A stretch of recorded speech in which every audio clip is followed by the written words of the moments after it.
ರಾಧಾಕೃಷ್ಣ. ನಮಸ್ತೆ ಸ್ನೇಹಿತರೆ. ಈ ದಿನ ಶ್ರೀ ಭಗವದ್ಗೀತೆಯ 17ನೇ ಅಧ್ಯಾಯದ ಬಗ್ಗೆ ನಾವಿವತ್ತು ತಿಳಿದುಕೊಳ್ಳೋಣ. ಅರ್ಜುನ ಕೇಳುತ್ತಿದ್ದಾನೆ ಶ್ರೀಕೃಷ್ಣನ ಬಳಿ, ಏ ಕೃಷ್ಣ, ಶಾಸ್ತ್ರವಿಧಿಯನ್ನು ಬಿಟ್ಟು ಶ್ರದ್ಧೆಯಿಂದ ಕೂಡಿದವರಾಗಿ ದೇವತೆಗಳ ಪೂಜೆ ಮಾಡುವ ಮನುಷ್ಯರ ಸ್ಥಿತಿಯು ಯಾವುದು? ಸಾತ್ವಿಕವೋ, ರಜಸ್ಸವೋ ಅಥವಾ ತಮಸ್ಸವೋ ಎಂದು ಶ್ರೀಕೃಷ್ಣನ ಬಳಿ ಪ್ರಶ್ನೆಯನ್ನು ಕೇಳುತ್ತಿದ್ದಾನೆ. ಅದಕ್ಕೆ ಶ್ರೀಕೃಷ್ಣನು ಅರ್ಜುನನಿಗೆ ಈ ರೀತಿಯಾಗಿ ಉತ್ತರಿಸುತ್ತಿದ್ದಾರೆ. ಮನುಷ್ಯರ ಶಾಸ್ತ್ರೀಯ ಸಂಸ್ಕಾರರಹಿತವಾದ ಕೇವಲ ಸ್ವಭಾವದಿಂದ ಉಂಟಾದ ಶ್ರದ್ಧೆಯು ಸಾತ್ವಿಕ, ರಜಸ್ ಹಾಗೂ ತಮಸ್ ಹೀಗೆ 3 ವಿಧದ್ದೇ ಆಗಿದೆ. ಅದನ್ನು ನೀನು ನನ್ನಿಂದ ಕೇಳು ತಿಳಿದುಕೋ. ಅರ್ಜುನ, ಎಲ್ಲ ಮನುಷ್ಯರ ಶ್ರದ್ಧೆಯು ಅವರವರ ಅಂತಃಕರಣಕ್ಕೂ ರೂಪವಾಗಿ ಇರುತ್ತದೆ. ಈ ಪುರುಷನು ಶ್ರದ್ಧಾಮಯನಾಗಿದ್ದಾನೆ. ಆದ್ದರಿಂದ ಯಾವ ಮನುಷ್ಯನು ಎಂತಹ ಶ್ರದ್ಧೆಯುಳ್ಳವನು ಅವನು ಅದೇ ಆಗಿದ್ದಾನೆ. ಅಂದರೆ ಅದರ ಅರ್ಥ ಆ ಶ್ರದ್ಧೆಗನುಸಾರವೇ ಅವನ ಸ್ವರೂಪ ಇರುತ್ತದೆ. ಸಾತ್ವಿಕ ಜನರು ದೇವತೆಗಳನ್ನು ಪೂಜಿಸುತ್ತಾರೆ. ರಾಜಸ್ ಜನರು ಯಕ್ಷ ರಾಕ್ಷಸರನ್ನು, ಹಾಗೆಯೇ ಇತರ ತಮಸ್ ಜನರು ಪ್ರೇತ ಮತ್ತು ಭೂತಗಣಗಳನ್ನು ಪೂಜಿಸುತ್ತಾರೆ. ಶಾಸ್ತ್ರವಿಧಿಯನ್ನು ಬಿಟ್ಟು ಕೇವಲ ಮನೋಕಲ್ಪಿತವಾದ ಘೋರ ತಪಸ್ಸನ್ನು ಆಚರಿಸುವ ಮನುಷ್ಯರು ದಂಭ, ಅಹಂಕಾರ, ಕಾಮನೆ, ಆಸಕ್ತಿಗಳಿಂದ ಕೂಡಿದವರಾಗಿ ಬಲದ ಅಭಿಮಾನದಿಂದಲೂ ಕೂಡಿಕೊಂಡಿದ್ದು ಶರೀರ ರೂಪದಿಂದ ಇರುವ ಪ್ರಾಣಿ ಸಮುದಾಯವನ್ನು ಮತ್ತು ಅಂತಃಕರಣದಲ್ಲಿ ಇರುವ ಪರಮಾತ್ಮನಾದ ನನ್ನನ್ನು ಕೃಶಗೊಳಿಸುವ ಅಜ್ಞಾನಿ ಜನರನ್ನು ಅಸುರಿ ಸ್ವಭಾವವೆಂದು ನೀನು ತಿಳಿಯಬೇಕು. ಭೋಜನವು ಎಲ್ಲರಿಗೆ ತಮ್ಮ ತಮ್ಮ ಪ್ರಕೃತಿಗೆ ಅನುಗುಣವಾಗಿ 3 ವಿಧವಾಗಿ ಪ್ರಿಯವಾಗಿರುತ್ತದೆ. ಹಾಗೆಯೇ ಯಜ್ಞ, ತಪಸ್ಸು ಮತ್ತು ದಾನವು ಕೂಡ 3 ಪ್ರಕಾರದಿಂದಿರುತ್ತದೆ. ಅವುಗಳ ಈ ಬೇರೆ ಬೇರೆ ಭೇದಗಳನ್ನು ನೀನು ನನ್ನಿಂದ ಕೇಳಿ ತಿಳಿದುಕೋ. ಆಯಸ್ಸು, ಬುದ್ಧಿ, ಬಲ, ಆರೋಗ್ಯ, ಸುಖ ಮತ್ತು ಪ್ರೀತಿಯನ್ನು ಹೆಚ್ಚಿಸುವ ರಸಯುಕ್ತ, ಸ್ನೇಹಯುಕ್ತ, ಸಿಗ್ನಜ್ಞ, ಸ್ಥಿರವಾಗಿರುವ ಹಾಗೂ ಸ್ವಭಾವದಿಂದಲೇ ಮನಸ್ಸಿಗೆ ಪ್ರಿಯವಾದ ಭೋಜನ ಪದಾರ್ಥಗಳು ಸಾತ್ವಿಕ ಪುರುಷನಿಗೆ ಅತಿ ಪ್ರಿಯವಾಗಿರುತ್ತದೆ.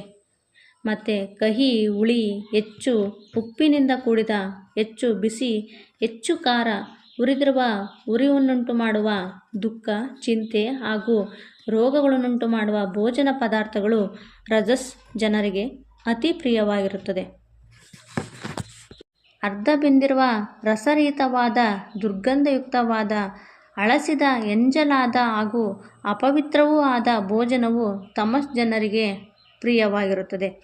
ಅದೇ ರೀತಿ ಶಾಸ್ತ್ರವಿಧಿಯು ನೇಮಿಸಿದ ಯಜ್ಞ ಮಾಡುವುದು ಕರ್ತವ್ಯವಾಗಿದೆ ಎಂದು ಮನಸ್ಸಿನಲ್ಲಿ ನಿಶ್ಚಯಿಸಿ ಫಲೇಚ್ಛೆಯನ್ನು ಬಯಸದೆ ಮಾಡುವ ಯಜ್ಞವು ಸಾತ್ವಿಕವಾಗಿದೆ. ಆದರೆ ಎಲೆ ಅರ್ಜುನ, ಕೇವಲ ತೋರಿಕೆಗಾಗಿ ಅಥವಾ ಫಲವನ್ನೇ ದೃಷ್ಟಿಯಲ್ಲಿಟ್ಟುಕೊಂಡು ಮಾಡುವ ಯಜ್ಞವನ್ನು ನೀನು ರಜಸ್ಸೆಂದು ತಿಳಿಯಬೇಕು. ಶಾಸ್ತ್ರವಿಧಿಯನ್ನು ಬಿಟ್ಟು ಅನ್ನದಾನವಿಲ್ಲದ, ಮಂತ್ರಗಳಿಲ್ಲದ, ದಕ್ಷಿಣೆ ಕೊಡದೆ ಅಶ್ರದ್ಧೆಯಿಂದ ಮಾಡುವ ಯಜ್ಞವನ್ನು ತಮಸ್ ಯಜ್ಞವೆಂದು ಹೇಳುತ್ತಾರೆ.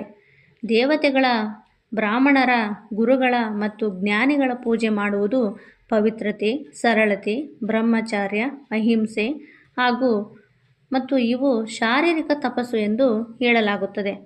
ಉದ್ವೇಗಗೊಳಿಸದ, ಪ್ರಿಯವಾದ, ಹಿತಕರವಾದ ಮತ್ತು ಯಥಾರ್ಥವಾದ ಮಾತು, ಹಾಗೆಯೇ ವೇದಶಾಸ್ತ್ರಗಳ ಅಧ್ಯಯನ, ಪರಮೇಶ್ವರನ ನಾಮ ಜಪದ ಅಭ್ಯಾಸ ಇವನ್ನು ವಾಣಿಯು ತಪಸ್ಸೆಂದು ಹೇಳಲಾಗುತ್ತದೆ. ಮನಸ್ಸಿನ ಪ್ರಸನ್ನತೆ, ಶಾಂತಭಾವ, ಭಗವಂತ ಇಚ್ಛಿನ ಸ್ವಭಾವ, ಮನಸ್ಸಿನ ನಿಗ್ರಹ, ಅಂತಃಕರಣದ ಭಾವಗಳ ಪೂರ್ಣ ಪವಿತ್ರತೆ ಇವು ಮನಸ್ಸಿನ ತಪಸ್ಸೆಂದು ಹೇಳಲಾಗುತ್ತದೆ. ಫಲದ ಇಚ್ಛೆ ಇಲ್ಲದ ಯೋಗಿ ಪುರುಷರು ಅತ್ಯಂತ ಶ್ರದ್ಧೆಯಿಂದ ಮಾಡುವ ಹಿಂದೆ ಹೇಳಿದ 3 ಪ್ರಕಾರದ ಕಾಯಿಕ, ವಾಚಿಕ, ಮಾನಸಿಕ ತಪಸ್ಸನ್ನು ಸಾತ್ವಿಕವೆಂದು ಹೇಳುತ್ತಾರೆ. ಸತ್ಕಾರ, ಮಾನ ಮತ್ತು ಪೂಜೆಗಾಗಿ, ಹಾಗೆಯೇ ಬೇರೆ ಯಾವುದೋ ಸ್ವಾರ್ಥಕ್ಕಾಗಿ, ಸ್ವಭಾವದಿಂದಾಗಿ ಅಥವಾ ದಂಭಾಚಾರದಿಂದ ಮಾಡುವ ತಪಸ್ಸು ಕ್ಷಣಿಕವಾಗಿದೆ ಹಾಗೂ ಅನಿಶ್ಚಿತ ಫಲವುಳ್ಳ ತಪಸ್ಸನ್ನು ಇಲ್ಲಿ ರಜಸ್ ಎಂದು ಹೇಳಲಾಗುತ್ತದೆ. ಮೂರ್ಖತೆಯಿಂದ, ಹಠದಿಂದ ಮನಸ್ಸು, ವಾಣಿ, ಶರೀರಕ್ಕೆ ಕಷ್ಟಕೊಟ್ಟು ಅಥವಾ ಇತರರಿಗೆ ಅನಿಷ್ಟ ಮಾಡುವುದಕ್ಕಾಗಿ ಮಾಡಲಾಗುವ ತಪಸ್ಸನ್ನು ತಮಸ್ಸೆಂದು ಹೇಳಲಾಗುತ್ತದೆ. ದಾನ ಕೊಡುವುದೇ ಕರ್ತವ್ಯವಾಗಿದೆ. ಈ ಭಾವದಿಂದ ದೇಶ, ಕಾಲ ಮತ್ತು ಪಾರ್ಥ ದೊರಕಿದಾಗ ಪ್ರತ್ಯುಪಕಾರವನ್ನು ಬಯಸದೆ ಮಾಡುವ ದಾನವನ್ನು ಸಾತ್ವಿಕವೆಂದು ಹೇಳಲಾಗಿದೆ. ಆದರೆ ಕ್ಲೇಶಪೂರ್ವಕ ಪ್ರತ್ಯುಪಕಾರದ ಇಚ್ಛೆಯಿಂದ ಅಥವಾ ಫಲವನ್ನು ದೃಷ್ಟಿಯಲ್ಲಿಟ್ಟುಕೊಂಡು ಕೊಡಲಾಗದ ದಾನವನ್ನು ರಜಸ್ ಎಂದು ಹೇಳಲಾಗಿದೆ. ಸತ್ಕಾರವಿಲ್ಲದೆ ಅಥವಾ ತಿರಸ್ಕಾರದಿಂದ ಅಯೋಗ್ಯ ದೇಶ, ಕಾಲಗಳಲ್ಲಿ ಮತ್ತು ಕುಪಾರ್ಥನಿಗೆ ಕೊಡಲಾಗುವ ದಾನವನ್ನು ತಮಸ್ಸೆಂದು ಹೇಳಲಾಗುತ್ತೆ. ಓಂ, ತತ್, ಸತ್ ಹೀಗೆ 3 ಪ್ರಕಾರದ ಹೆಸರುಗಳು ಓರ್ವ ಸಚ್ಚಿದಾನಂದಘನ ಬ್ರಹ್ಮನದೇ ಆಗಿವೆ. ಅವುಗಳಿಂದಲೇ ಸೃಷ್ಟಿಯ ಆದಿಯಲ್ಲಿ ಬ್ರಾಹ್ಮಣ, ವೇದ ಹಾಗೂ ಯಜ್ಞಾದಿಗಳು ರಚಿತವಾಗಿವೆ. ಮತ್ತು ಆದ್ದರಿಂದ ವೇದ ಮಂತ್ರಗಳನ್ನು ಉಚ್ಚರಿಸುವ ಶ್ರೇಷ್ಠ ಪುರುಷರ ಶಾಸ್ತ್ರಗಳು ಹೇಳಿದ ಯಜ್ಞ, ದಾನ ಮತ್ತು ತಪೋರೂಪಿ ಕ್ರಿಯೆಗಳನ್ನು ಯಾವಾಗಲೂ ಓಂ ಎಂದು ಈ ಪರಮಾತ್ಮನ ನಾಮವನ್ನು ಉಚ್ಚರಿಸಿಯೇ ಪ್ರಾರಂಭವಾಗುತ್ತದೆ. ತತ್ ಈ ಹೆಸರಿನಿಂದ ಸಂಬೋಧಿಸುವ ಪರಮಾತ್ಮನದೇ ಇದೆಲ್ಲವೂ ಆಗಿದೆ. ಈ ಭಾವನೆಯಿಂದ ಫಲವನ್ನು ಬಯಸದೆ ನಾನಾ ಪ್ರಕಾರದ ಯಜ್ಞ, ತಪಸ್ಸು ಮತ್ತು ದಾನರೂಪಿ ಕ್ರಿಯೆಗಳನ್ನು ಶ್ರೇಯಸ್ಸಿನ ಇಚ್ಛೆಯುಳ್ಳ ಪುರುಷರು ಮಾಡುತ್ತಾರೆ. ಸತ್ ಈ ಪರಮಾತ್ಮನ ಹೆಸರನ್ನು ಭಾವದಲ್ಲಿ ಮತ್ತು ಶ್ರೇಷ್ಠ ಭಾವದಲ್ಲಿ ಪ್ರಯೋಗಿಸಲಾಗುತ್ತದೆ. ಹಾಗೆಯೇ ಪಾರ್ಥನೆ ಉತ್ತಮವಾದ ಕರ್ಮದಲ್ಲಿಯೂ ಸತ್ ಶಬ್ದವನ್ನು ಪ್ರಯೋಗಿಸಲಾಗುತ್ತದೆ. ಹಾಗೆಯೇ ಯಜ್ಞ, ತಪಸ್ಸು ಮತ್ತು ದಾನದಲ್ಲಿ ಇರುವ ಸ್ಥಿತಿಯನ್ನು ಕೂಡ ಸತ್ ಎಂದು ಹೇಳಲಾಗುತ್ತದೆ. ಮತ್ತು ಪರಮಾತ್ಮನಿಗಾಗಿ ಮಾಡಿದ ಕರ್ಮವು ನಿಶ್ಚಯವಾಗಿ ಸತ್ ಎಂದು ಹೇಳಲಾಗುತ್ತದೆ. ಎಲೆ ಅರ್ಜುನ, ಶ್ರದ್ಧೆಯಿಲ್ಲದೆ ಮಾಡಿದ ಹವನ, ಕೊಟ್ಟ ದಾನ, ಮಾಡಿದ ತಪಸ್ಸು ಮತ್ತು ಮಾಡಿದ ಶುಭ ಕಾರ್ಯಗಳೆಲ್ಲವೂ ಅಸತ್ ಎಂದು ಹೇಳಲಾಗುತ್ತದೆ.